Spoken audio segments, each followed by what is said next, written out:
this lab you'll need a clear glass jar with a lid, small rocks like gravel, sand, potting soil, small plants, we used grass seed, a funnel, a bottle cap, and water.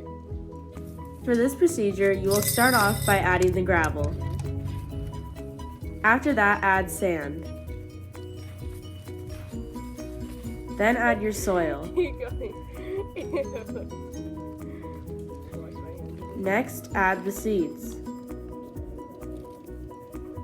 Pour water inside. Put in a cap full of water. And top it off with a lid. Next, you need to find a sunny spot for your jar.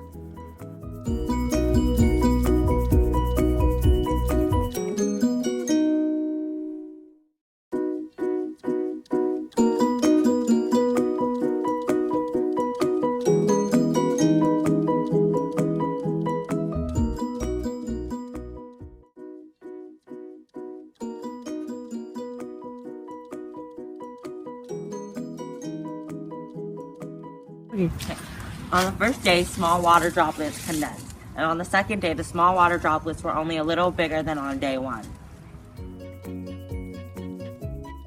The first day, small water droplets formed, but by the seventh day, the small water droplets were only a little bigger than on day 7.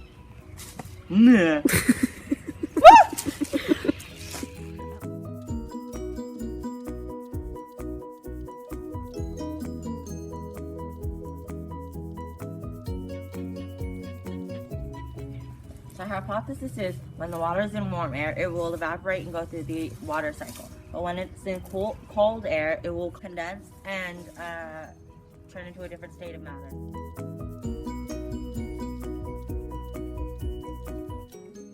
These events relate to the hydraulic cycle because it goes through the water cycle by going through the evaporation and condensation process.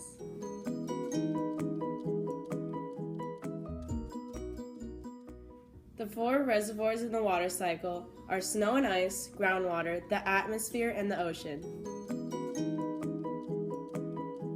The fluxes from greatest to least are oceans, snow and ice, groundwater, evaporation from ocean, precipitation to oceans, precipitation to land, river flow and runoff, water vapor transport to land, and atmosphere.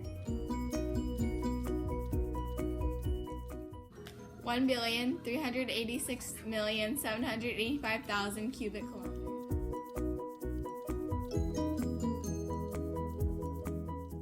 70,000 cubic kilometers.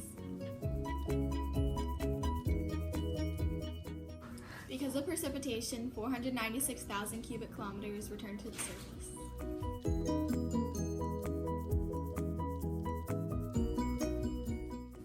These numbers show us that not much water is lost, it's mostly purified. The water that is soaked into the ground is used by plants.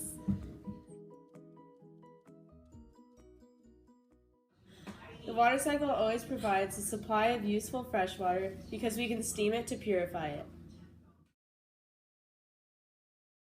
The lifetime of a molecule of water in the atmosphere is 6,448,000,000.